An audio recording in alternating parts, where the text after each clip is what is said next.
அருமை அண்ணன் சுபா சந்திரசேகரன் அவர்களே, ஜெயகண்டம் தொகுதியுடைய சட்டப்பேரவை உறுப்பினர் பாசமிகுந்த அண்ணன் காசோகாவுடைய அருமை புதல்வர் அண்ணன் கண்ணன் அவர்களே, சட்டப்பேரவை திராவிட முன்னேற்ற கழகத்தின் சார்பாக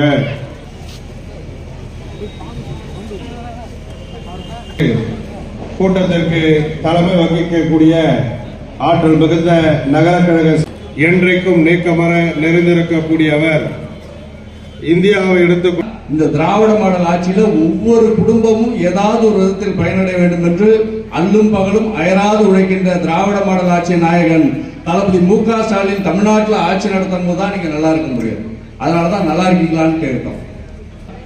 இன்னைக்கு நான்லாம் சட்டமன்ற உறுப்பினராக இருக்கோம், தமிழ்நாட்டில் திமுக ஆட்சி இருக்குன்னா அது காரணம் சகோதரர் உதயநிதி ஸ்டாலின் அவர்கள் தான். ஒரு ஒத்த செங்கல்ல கையில எடுத்து தமிழ்நாட்டில் ஆட்சி மாற்றத்தை ஏற்படுத்தியவர் உதயநிதி ஸ்டாலின் அவர்கள். எல்லாம் சொல்றாங்க ஏதோ வாரிசு வாரிசு, நாங்களும் வாரிசு தான். நானும் வாரிசு, அண்ணன் சுபா வாரிசு, மாமா கருணாநிதி வாரிசு, எல்லாம் வாரிசுகளா நாங்களும் மேடையில் இருக்கோம். எல்லாம் தமிழ்நாட்டில் வாரிசு. அது உதயநிதி அவர்கள் முதலமைச்சர் தளபதி அவர்கள் ஏதோ மன்னர் ஆட்சி வந்த மாதிரி ஏதோ பட்டம் சூட்டிட்டு வந்துட்டோம்னு சொல்றான். அப்படியா வந்தோம்? நீங்க எல்லாம் ஓட்டு போட்டு எங்களை தேர்ந்தெடுத்ததுனாலதான் இன்னைக்கு சட்டமன்ற உறுப்பினர்.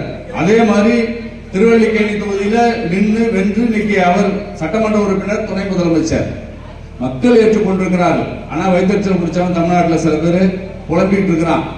இப்ப புதுசா ஒருத்தன் வந்திருக்கிறான். யார் தெரியுமா? நடிகர் விஜய். எங்க வீட்டுல உட்கார்ந்துகிட்டே தமிழ்நாட்டில் அவர் அரசியல் பண்றாரு. ரோட்ல ராத்திரி பகலா தூங்காம ஒரு முதலமைச்சர் ஓடிக்கிட்டு இருக்காரு, ஒவ்வொரு மாவட்டமா ஓடுறாரு. அப்படி இருக்கிறவரையே குறை சொல்றான். ஒருத்தர் வீட்டிலேயே படுத்துக்கிட்டு நான் கட்சிக்கு தலைவருங்கிறான், அடுத்த முதலமைச்சர் நான் தாங்கிறான். தமிழ்நாட்டுடைய கேடுகாலர். எல்லாம் எம்ஜிஆர் நினைச்சுக்கிறான். இப்ப அப்படிதானே எல்லாம் எம்ஜிஆர் நினைச்சுக்கிறான். இப்ப என்னன்னா அந்த கட்சி அது விஜய் கட்சியா இல்ல திரிசா கட்சியான்னு தெரியல. இந்த இயக்கம் திராவிட முன்னேற்ற கழகம் தொடங்கி 75 வருஷம் ஆச்சு.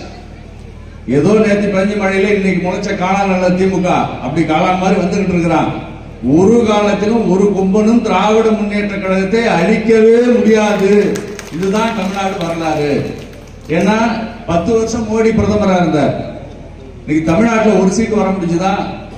40க்கு 40 தமிழ்நாட்டில் வென்றது இன்னைக்கு இந்தியாவிலேயே வரலாறு படைச்ச இயக்கம் இந்த திராவிட முன்னேற்ற கழகம். அதனால என்னைக்குமே திமுக உங்களை கைவிடாது. முதலமைச்சர் அவர்கள் உங்களை நம்பி ஒரு வாக்குறுதி கொடுத்திருக்கிறார். 2026 200 தொகுதிகளை வெல்வோம் என்று சொல்லி இருக்கிறார். 200 தொகுதியில வெல்வோம் சொன்னது என்ன நம்பி சொல்லல, மேடையில் இருக்கிற எங்க கட்சி நிர்வாகிகளையோ தலைவர்களை நம்பி சொல்லல. அவர் சொல்லி இருப்பது மக்களாகிய உங்களை நம்பித்தான் சொல்லி இருக்கிறார்.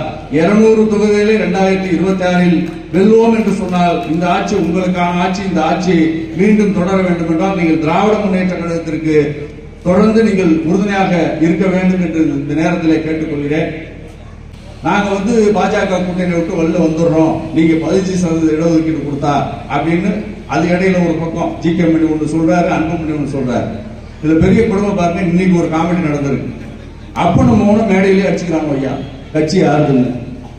ஆமா பாத்தீங்களா இல்லையா? இன்னைக்கு அப்பன்னு மௌனம் மேடையிலேயே அடிச்சுக்கிறான். இது கட்சியாடா? இது இன்னைக்கு இந்த கட்சி இந்த சமுதாயத்தை வளர்க்கிறேன்னு சொல்லி உருவாக்கிட்டு இன்னைக்கு அது குடும்ப கட்சியா மாத்திட்டாங்க. தயவு செய்து நீங்க ஒரு காலத்துல இந்த பாட்டாளி மக்கள் கட்சியை நம்பாதீங்க.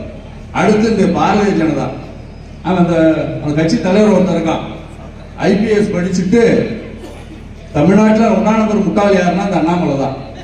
ஏன்னா ஐபிஎஸ் படிச்சா வேலையை விட்டுட்டு இங்க ஆடு மேய்க்கிற வேலைக்கு வருவானா? இங்க தமிழ்நாட்டில் ஆடு மேய்ச்சிட்டு இருக்கான்.